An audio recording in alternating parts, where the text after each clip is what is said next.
It's very nice to be back in Seoul with my second exhibition at Barakat. You know, it's a very beautiful show, even if I say so myself, but it was a challenging one. I think it's the first show I ever do that's all painting, but because of that, I really wanted to think about how to transform the space in a more subtle, poetic way. So the use of very particular color schemes and colored walls with white walls, and then to play with the colors in the paintings, was really to try and think about it as much as about architecture as about painting. And for me, it comes back to the title. So integrations, it comes from the movement started by Faraoui and de Mazières in Morocco in the post-independence period, called Les Intégrations, where they collaborated with a number of artists and artisans to really integrate spaces for living that would work on different sensory levels. So it wasn't just about the architecture and the space, but about the level of detail and aesthetics, and really presenting a unified field. And it was something I wanted to try and transport to the gallery. So thinking about how to bring the outside in, and then that the inside of the gallery could be a set of doorways into other places and moments. So for example, the painting behind me called When Louis Met Ahmed is a playful title based on Louis Kahn's Institute of Management in Ahmedabad. And of course that building has, been subject to a recent, controversial history where several times the local government has tried to demolish it. There's something about how we make these spaces or retain the sustainability of these spaces and their legacy, and at a more human scale than maybe how we make architecture today. I'm very sort of passionate about this period in modernism particularly in non-Western settings, because it really becomes about a projection of identity, particularly in the independence, the post-colonial moment, with new nations or newly independent nations using architecture as a form of nation building. I'm not uncritical of some of the ideology contained in these spaces, but I also think it represents a current of utopian thinking that perhaps we don't pay so much attention to now. And I think there's a real attempt to connect at a human level through architecture in that period. Even Hassan Fatih's, the Egyptian architect's new Gurna village, which was an attempt to give aesthetics and architectural settings to the poor in Egypt. And I think this idea for a transformation of society through the built environment, was really heartfelt. And I think sometimes now we've lost that idea of social and spatial transformation.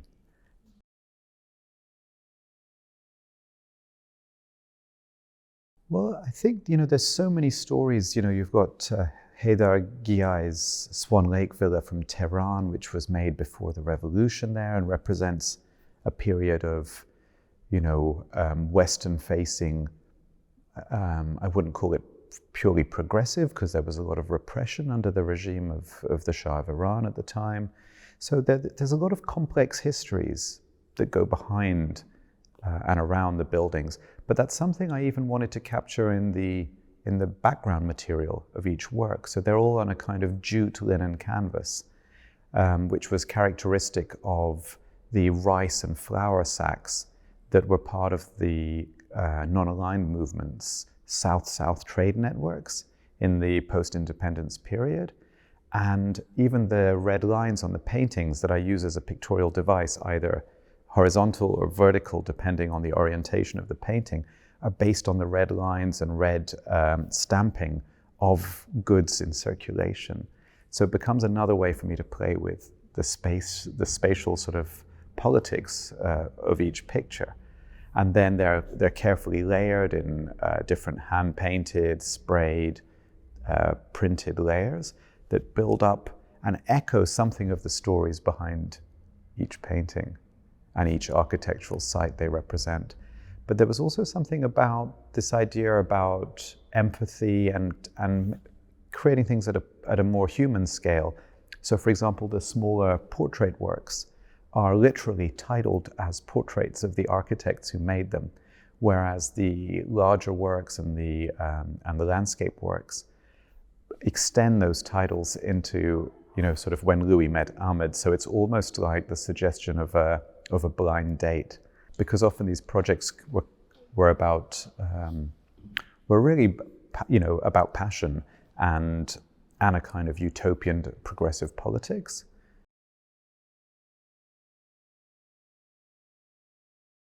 I mean, so the Bashir and Mariam painting is actually an independence monument from Algeria, which is obviously very powerful after the Algerian War of Independence. For those who've seen the film Battle of Algiers, which is almost a pseudo-documentary recreation of the events. But obviously I've taken the monument and abstracted it, so it almost feels like a flower unfolding. And I'm very interested, always actually across all my work, in this spectrum between figuration and abstraction, between the world as it is and the world as we perceive it, and the emotional interval in between. And I think for me, that's also where I use almost a sort of alchemical use of color. So it's about, the colors I use are not true to the original buildings. They're almost like an emotional response to each building and its conditions. And for me, it's also, there's no point reproducing the buildings as they are. For me, it's almost what color can do. And I like this play between formalism and the political. So I think color is always, it gives you as a painter a certain agency over what you're depicting. And that goes back again to how I sort of constructed the whole space with the particularly colored walls, the colors in the paintings. In a way, I'm playing on the viewer's perceptual field, so as you move your gaze around the exhibition, certain colors and forms will follow you. So this idea that stories imprint on us. We don't escape the stories that shape us or our environment. I think the inspiration for the color blocks is really to kind of, so that the paintings step off the wall, so that if the paintings, the thematic and the subject is the built environment, then actually somehow to make that come out of the paintings into the way I think of the space itself. And then color, it's taken me many years to get comfortable with the fact that I love color. I'm quite a colorist.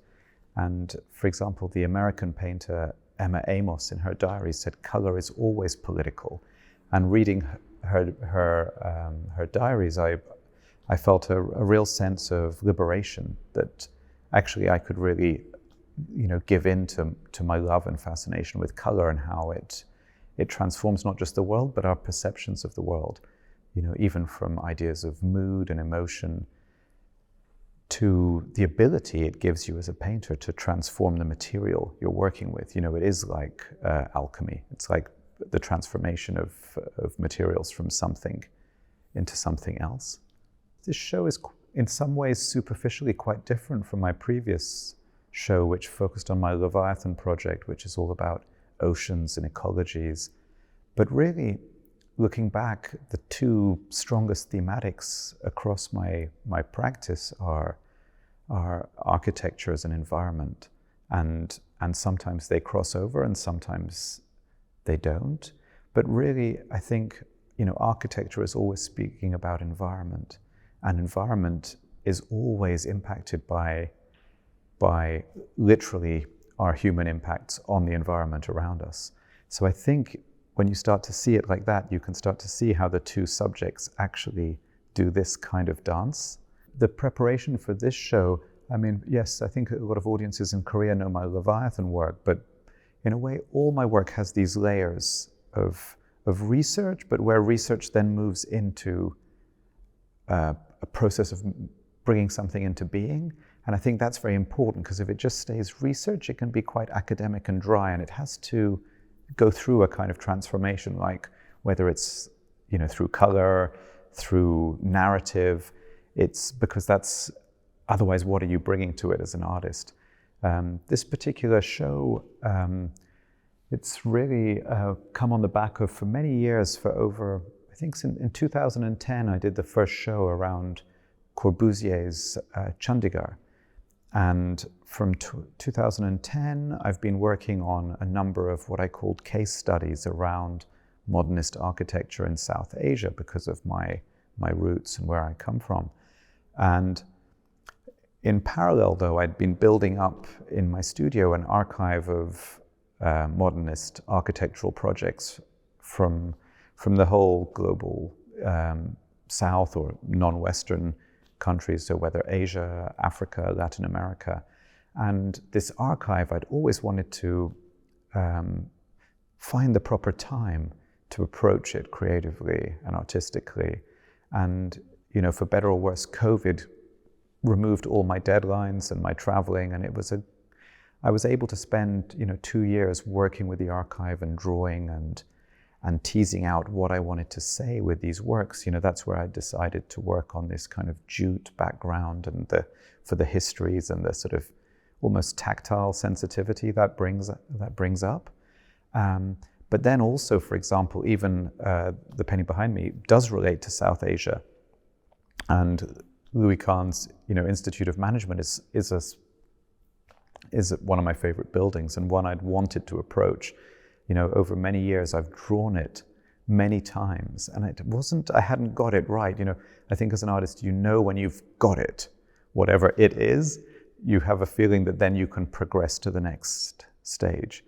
And finally, this came together, you know, with a view to this exhibition. And, you know, it's almost like, for me, the key work of this exhibition, it's also the largest work, but in its landscape orientation, I really wanted it to be this huge window that the audience could step into.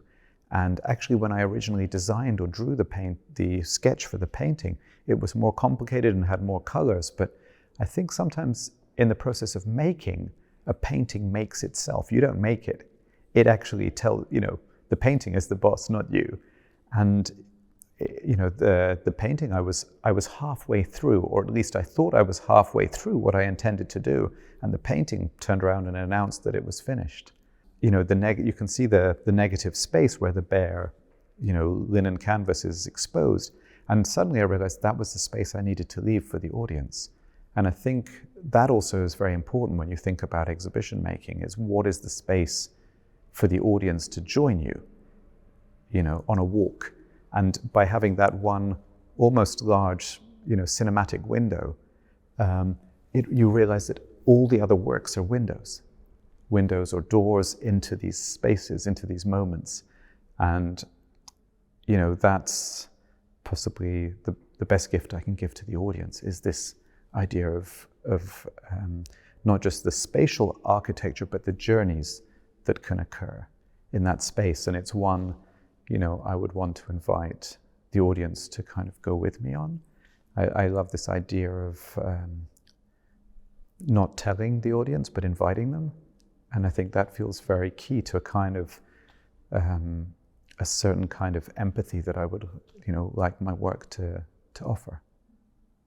You know, some of the architects, involved in the buildings, in the paintings are European, some are not.